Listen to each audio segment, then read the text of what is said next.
Okay. Hi, Mark David. How are you?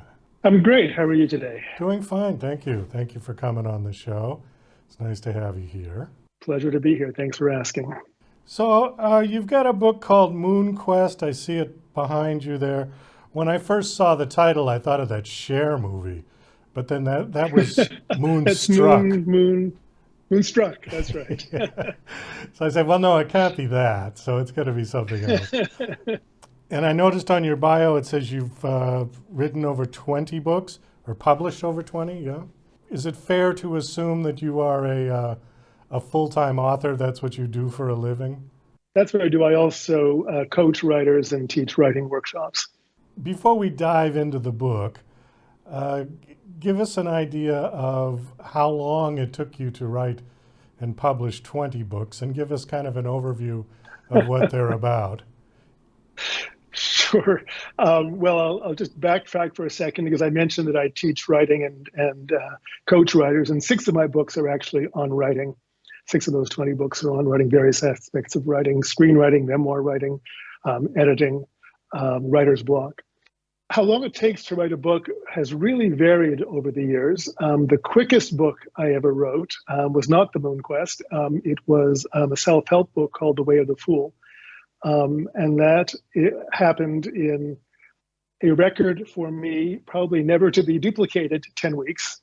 The longest book it ever took me to write was the next book in the Quintana series, which will be out in the spring. It's called The Star Quest.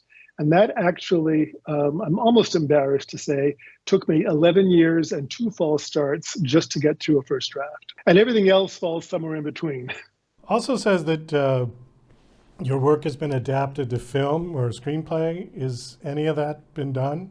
I've written screenplay adaptations of the Quintana stories that are finished, and I have an independent producer who's interested. So it's kind of in the fundraising development stage right The now. So development stage. Okay. yeah, these things take insane amounts of time, and this situation is no different. Well, and insane amounts of money, depending on how That's why they take insane amounts of time. depending how grand you want to do your Well, production. when you're dealing with fantasy and you're dealing with visual effects and you're dealing with large casts and you're dealing with all kinds of weird and wacky looking characters and locations, clearly that adds to the budget. It's not My Dinner with Andre, filmed in one place with two talking heads. Well, that's true. And also, surprisingly enough, CGI is more expensive than actually building sets like they used to do in the old days. It Because sure can be. because there's Yeah. so much rendering that has to be done and so many people. You look at the credits at the end of a Marvel Comics movie, and there's hundreds and hundreds and hundreds Right. of people all Right. doing CGI, and every one of them got a Right. paycheck. Right. It's A lot of unbelievable. this is being done overseas now, which I guess supposedly lowers the cost, but it's still a lot for sure. So the book MoonQuest, this is a series. It's the first in a fantasy series. Um, and the next, as I mentioned, the next book will be out in the spring. I've actually finished four of the books, and I'm working on the fifth, but they're being teased out over time. Why don't you give us a little bit of an overview of the book?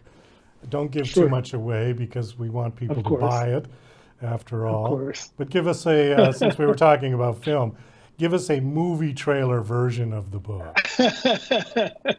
There's actually a book trailer for the book on my YouTube page. But yes, so let's imagine for a moment that four words that you've probably known almost as long as you've known your own name could get you into big trouble, and those words are once upon a time, and just speaking those words could get you thrown into jail or worse. And that's the situation in Quintana, which is the land of the MoonQuest. The land the MoonQuest takes place in. And in Quintana, you're not allowed to dream, you're not allowed to imagine, you're not allowed to tell stories. So of course, you're not allowed to speak once upon a time. All you can do in Quintana is focus on facts, on official facts. And there isn't much you can do with those facts because without imagination, there's no wisdom, there's no discernment. So this has been going on in Quintana for generations. And legend has it that the moon in Quintana was so saddened by the silence that it cried tears that put out its light. So the moon has not been seen in Quintana for a very long time as well. And that's where you get the MoonQuest. It's a quest to bring story back to the land and light back to the moon. That's the quick version. Okay.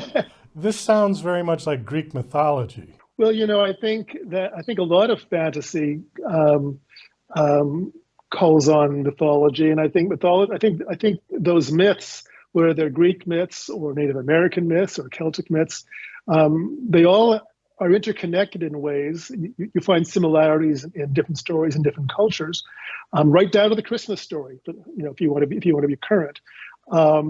And I think because these stories somehow live in our unconscious minds. So certainly, I'm not a mythology expert.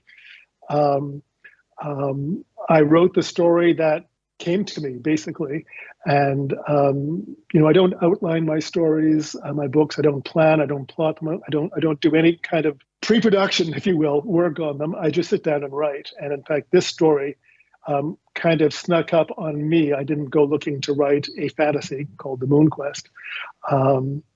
But I think that, and I teach this when I teach writing, I think that when we allow the stories to unfold from deep within our psyches, within our unconscious mind, then they do call on what Jung would have called the collective unconscious, which is where these common myths come from. Well, so was the inspiration for this the idea of book banning and things that are going on currently in our culture?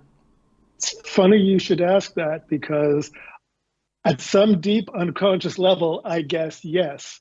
But in fact, I was teaching a writing workshop one evening and led my group through a writing exercise, and then did something I'd never, ever done before. I did the exercise in class while they were writing. And what came out of me that evening was what turned out to be the first scene of a book I had no conscious knowledge of, no conscious desire to write. And I just kept writing every day. I was curious. I just kept writing and letting the story unfold. About a third of the way through the story, I had a sense of what it was about. Until then, I didn't. And got a title about halfway through. And so what astounds me, again, I teach this, I teach writing as well, is that when we do call on those inner depths, if you will, we do let the story write itself through us, if you will. Stuff like this happens. It is current. I didn't plan it to be current. I didn't plan to write a book on book banning, on any of that, but that is the story. It was also turned out to be a metaphor for my own creative blocks over the years. Because it's a freeing of story that has been blocked. So, and that wasn't planned either. In fact, if I thought that's what I was writing, I probably would have been too freaked out to write that. So the person in MoonQuest who decides to try to get the moon back by being imaginative, is this the upstart main character of the story?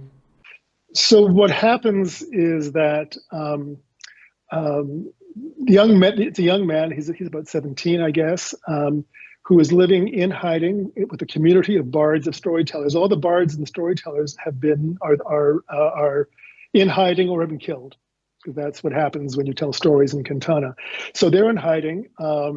There are only 13 of them left, I guess. When they left, there were, I think, if I remember right, in the story, 39. So they've died off or been killed.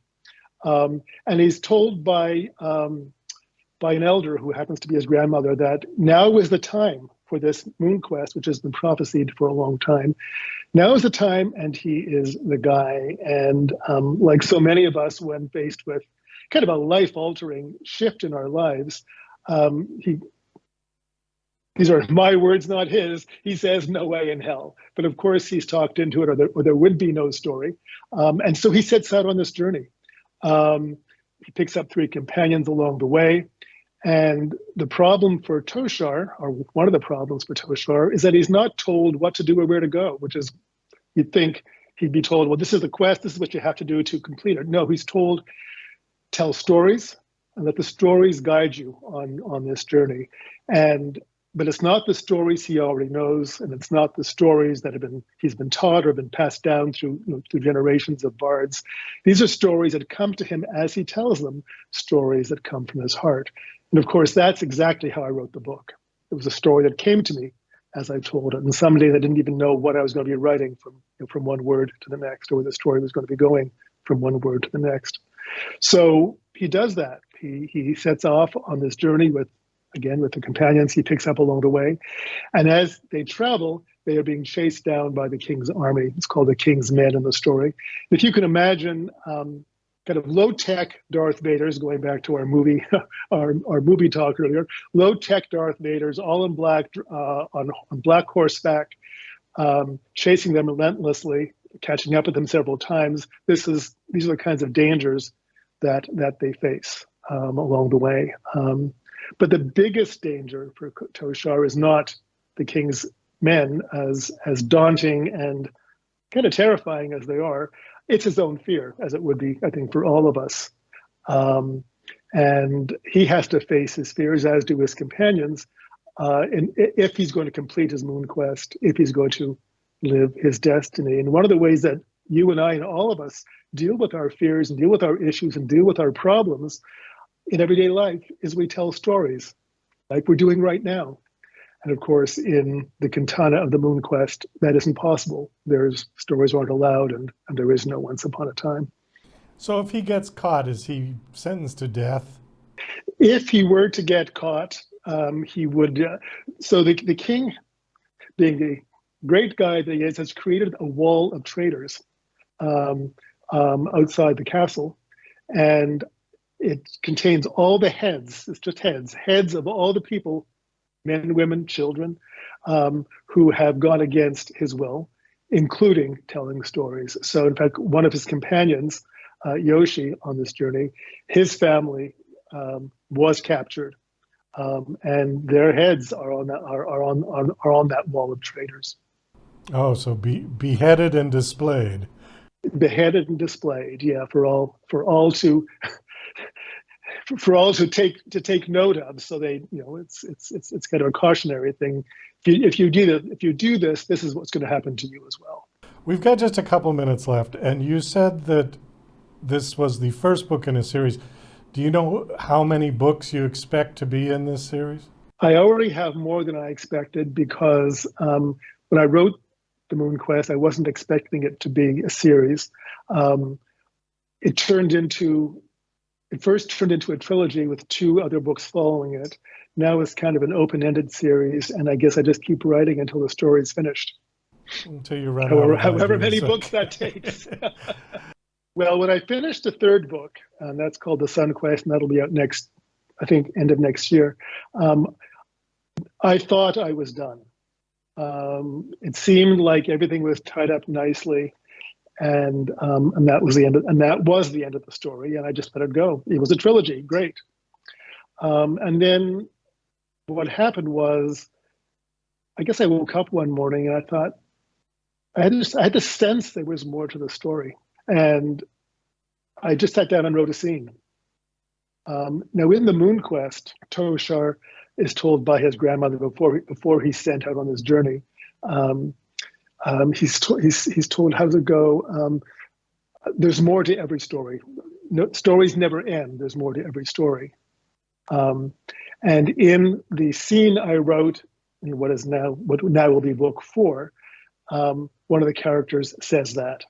I thought, well, I guess it must be true. There is more to the story. So I just kept writing and discovered another story. Well, I think on that, we're going to have to wind this down. Thank you so much for coming on the show.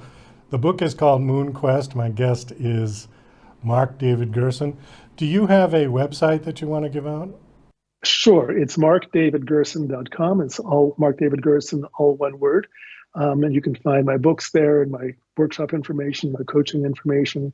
And my books are also available in print and ebook. And the MoonQuest is also available in audiobook on online booksellers everywhere. Okay.